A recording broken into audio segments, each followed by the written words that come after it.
بسم اللہ الرحمن الرحیم۔ السلام علیکم ورحمۃ اللہ۔ Army chief general Asim Munir جو کہ برطانیہ کے دورے پر تھے، انہوں نے برطانیہ کا دورہ کیا، اور یہ جو برطانیہ کا دورہ ہے یہ بڑا کامیاب دورہ رہا ہے۔ اس کی وجہ یہ ہے کہ اب پاکستان کی فوج کی ضرورت عالمی سطح کے اوپر،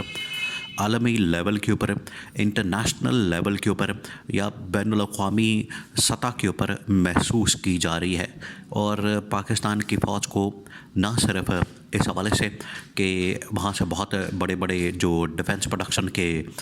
ٹینڈرز وغیرہ ہیں یا کانٹریکٹس وغیرہ ہیں یا ٹھیکے وغیرہ ہیں، وہ ملنے کے چانسز ایک تو بہت زیادہ ہو گئے ہیں، کیونکہ army chief general Asim Munir نے جو برطانیہ کا دورہ کیا وہاں پر اپنی بھی ٹیکنالوجی وہاں پر انٹروڈیوس کروائی ہے، اپنی بھی ٹیکنالوجی انہوں نے وہاں پر انٹرنیشنل لیول کے اوپر یا برطانوی فوج کے سامنے رکھی ہے کہ پاکستان میں کس کس قسم کی جو ڈیفنس کی پروڈکشن ہے پاکستان کے اندر کی جا رہی ہے۔ دیکھیں، پاکستان کے اندر SIFC کے تحت جو مختلف سیکٹرز یا مختلف ڈپارٹمنٹس یا مختلف کیٹیگریز کے اندر انویسٹمنٹ کے حوالے سے کام ہو رہا ہے، اس میں ایک کیٹیگری یہ بھی شامل ہے کہ یہاں پر ڈیفنس پروڈکشن میں کام کیا جائے، ڈیفنس پروڈکشن کے اندر انویسٹمنٹ لائی جائے، اور ڈیفنس پروڈکشن کو عالمی معیار یا انٹرنیشنل لیول کے مطابق یہاں پر کام اس میں کیا جائے اور اس لیول کی پروڈکٹس کو تیار کیا جائے۔ اب دوسری بات یہ کہ برطانیہ کی جو فوج ہے، برطانیہ کی جو گورنمنٹ ہے، انہوں نے بھی اپنی جو ڈیفنس پروڈکشن ہے یا وہاں پر تیار ہونے والی جتنی جو ملٹری پروڈکٹس ہیں ان کو بھی وہاں پر army chief general Asim Munir کے سامنے رکھا۔ دوسری بات یہ کہ وہاں پر ایک تو اوورسیز پاکستانیوں کی جانب سے بھرپور قسم کا احتجاج کیا گیا army chief general Asim Munir کی آمد کے موقع پر، اور اس کے بعد جو ہے وہ اسٹیبلشمنٹ کی جانب سے کچھ اہم ترین فیصلے بھی کیے گئے ہیں۔ اور تیسرا جو اہم ترین نقطہ، اہم ترین پوائنٹ یہ ہے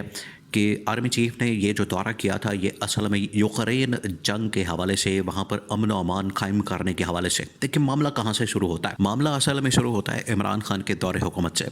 عمران خان کی گورنمنٹ سے۔ عمران خان نے جب عمران خان کا لاسٹ وزٹ تھا، عمران خان نے جب لاسٹ وزٹ کیا تھا جو کہ عمران خان کی گورنمنٹ کا یا بطور وزیر اعظم عمران خان کا بالکل لاسٹ وزٹ تھا، وہ بالکل آخری ٹائم پر عمران خان نے روس کا دورہ کیا تھا، اور یہ جو روس کا دورہ کیا تھا اس دوران ہی وہاں پر یوکرین کے اندر جنگ کھل گئی تھی اور روس نے وہاں پر حملہ کر دیا تھا، اور اس کی وجہ سے یہاں پر بیانیہ بنایا گیا عمران خان کے خلاف کہ عمران خان کیونکہ وہاں پر موجود تھا، اس دوران وہاں پر حملہ کر دیا گیا، اور عمران خان کا ایک قسم کا وہاں پر جانا، وہاں پر ہونا اور عمران خان کی موجودگی میں یوکرین کے پر حملہ ہونا، یہ میسج دیا گیا کہ عمران خان جیسے اس معاملے کو سپورٹ کرتا ہے، اور اس وقت کی اسٹیبلشمنٹ نے اپنے آپ کو اس معاملے سے بالکل پیچھے کر لیا۔ اس وقت کی جو اسٹیبلشمنٹ تھی وہ تھی جنرل باجوہ کی، تو جنرل باجوہ کی اسٹیبلشمنٹ نے اپنے آپ کو پیچھے کر لیا اور پیچھے ہٹ گئے، اور انہوں نے کہا کہ ہمارا تو اس سے کوئی تعلق واسطہ نہیں، ہمارا تو اس کے ساتھ کوئی لنک ہی نہیں بنتا، ہم نے تو کسی قسم کی سپورٹ نہ تو روس کی ہے اور نہ ہی ہم یوکرین کے خلاف ہے۔ جبکہ عمران خان کا جو موقف تھا، عمران خان نے بعد میں آ کے اس موقف کو دہرایا، عمران خان نے اپنا جو نقطہ نظر ہے، اپنا جو پوائنٹ آف ویو ہے وہ لوگوں کے سامنے رکھا، عالمی میڈیا کے سامنے رکھا، عالمی طاقتوں کے سامنے رکھا کہ میں صرف وہاں پر ایک دورے پر گیا تھا جو کہ میں نے پاکستان کے انٹرسٹ میں کرنا تھا، لیکن یہاں پر اگر روس نے حملہ کر دیا یوکرین کے اوپر تو یہ روس کا اپنا فیصلہ ہے، ہمارا اس سے کوئی لینا دینا نہیں۔ دوسرا یہ کہ عمران خان نے کہا تھا کہ ہم ہر جگہ کے اوپر امن و امان قائم کرنا چاہتے ہیں، امن و امان دیکھنا چاہتے ہیں۔ عمران خان نے کہا کہ میرے سے بڑھ کر امن و امان کا جو علم بردار ہے وہ کون ہو سکتا ہے، مجھ سے بڑھ کر اور کون ہو سکتا ہے۔ میں نے افغانستان کے اندر 20 سال 25 سال جو ہے وہاں پر امن و امان کی بات کی، امن و امان کی بات کی، امن و امان کے حوالے سے وہاں پر بار بار کہا۔ تو 20 سال بعد امریکہ کو ریئلائز ہوا کہ واقعی میں افغانستان کے اندر جو ہے امن و امان قائم ہونا چاہیے، اور ڈائلاگ کے ذریعے، بات چیت کے ذریعے وہاں پر مسائل کو، وہاں پر جو معاملات ہیں ان کو حل کرنا چاہیے۔ عمران خان نے کہا کہ میں تو یوکرین جنگ کے ویسے ہی خلاف تھا، اور آج بھی وہاں پر بات ہو رہی ہے، جنرل عاصم منیر کی جانب سے اس چیز کا اظہار کیا گیا، آرمی چیف کی جانب سے اس چیز کو وہاں پر ہائی لائٹ کیا گیا۔ دیکھیے، اصل میں تو یہ کام کرنے کا تھا اس گورنمنٹ کا، اس حکومت کا، شہباز گورنمنٹ کا یا شہباز حکومت کا، یا اس کے اندر بیٹھے ہوئے ڈیفنس منسٹر خواجہ آصف یا پھر اسحاق ڈار جو کہ وزیر خارجہ ہے، لیکن آپ کو پتہ ہے ان کے پلے تو کچھ ہے نہیں۔ نہ یہ کام کر سکتے ہیں، نہ ان کو کوئی اتنی سمجھ بوجھ ہے، نہ یہ عالمی معاملات کے اوپر اتنی فہم و فراست رکھتے ہیں یا اتنی سمجھ بوجھ رکھتے ہیں۔ تو انہوں نے کام کیا نہیں۔ آخرکار جا کے جنرل عاصم نے ان کے سامنے معاملہ رکھا، دو اہم ترین پوائنٹس ان کے سامنے رکھے، بہت اہم ترین۔ ایک تو جا کے ان کو کہا کہ یوکرین کے اندر جنگ جو ہے وہ کسی بھی چیز کا حل نہیں، اور جنگ کسی صورت بھی ہم سپورٹ نہیں کرتے، وہاں پر امن و امان ہونا چاہیے، اور امن و امان قائم کرنے کے لیے اگر وہاں پر ہماری کسی بھی سٹیج کے اوپر ضرورت پڑتی ہے تو ہم بالکل تیار ہیں، ہم وہاں پر امن و امان قائم کرنے کے لیے ہر وقت سپورٹ کرنے کو تیار ہیں۔ دوسرا نقطہ یہ اٹھایا گیا کہ اگر وہاں پر امن و امان قائم کرنے کے لیے امن فوج کے طور پر، ایک پیس کیپنگ مشن کے طور پر،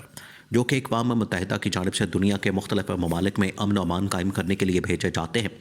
اس سلسلے میں اگر پاکستان کی فوج کی ضرورت ہے تو ہم بالکل اپنی فوج کو وہاں پر امن و امان قائم کرنے کے لیے، وہاں پر لوگوں کی زندگی بحال کرنے کے لیے، وہاں پر کنسٹرکشن وغیرہ کے لیے، تعمیر و ترقی کے لیے ہم بالکل کردار ادا کرنے کو تیار ہیں۔ تو یہ آرمی چیف کا جو موقف تھا، اس کو بڑے زبردست انداز سے وہاں پر برطانیہ کے اندر سراہا گیا، اس کو اپریشیٹ کیا گیا، اور کہا گیا کہ یہ آرمی چیف کا جنرل عاصم کا بڑا زبردست موقف ہے، ان کی جانب سے بڑی زبردست بات کی گئی ہے، اور انہوں نے یہ جو معاملہ اٹھایا ہے اس کے اندر بڑا وزن ہے، اور ہم اس کی مکمل طور پر حمایت اور سپورٹ کرتے ہیں۔ تو برطانیہ نے بھی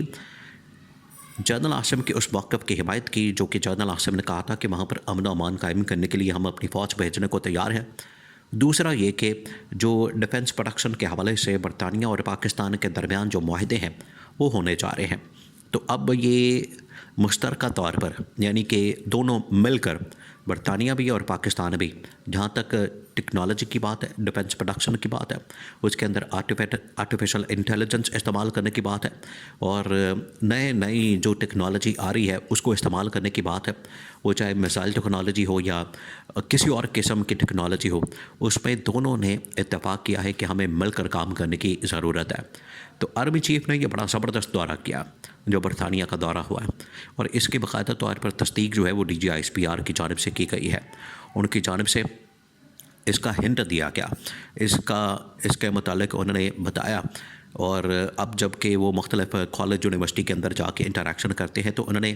ان سے سوال کیا گیا army chief general Asim Munir کے برطانوی دورے کے متعلق۔ انہوں نے کہا کہ یہ بڑا زبردست اور کامیاب دورہ ہے، اور اس کے اندر پاکستان کے فوج نے اپنا جو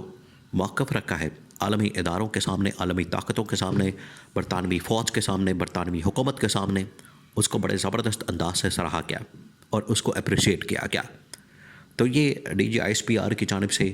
یہ باقاعدہ اس کی تصدیق اور اس کے اوپر جو ہے وہ اس کو اپریشیٹ کرنا اور اس کی تفصیلات شیئر کرنا، تو یہ برطانیہ کا دورہ جنرل عاصم کا بڑا زبردست کامیاب رہا۔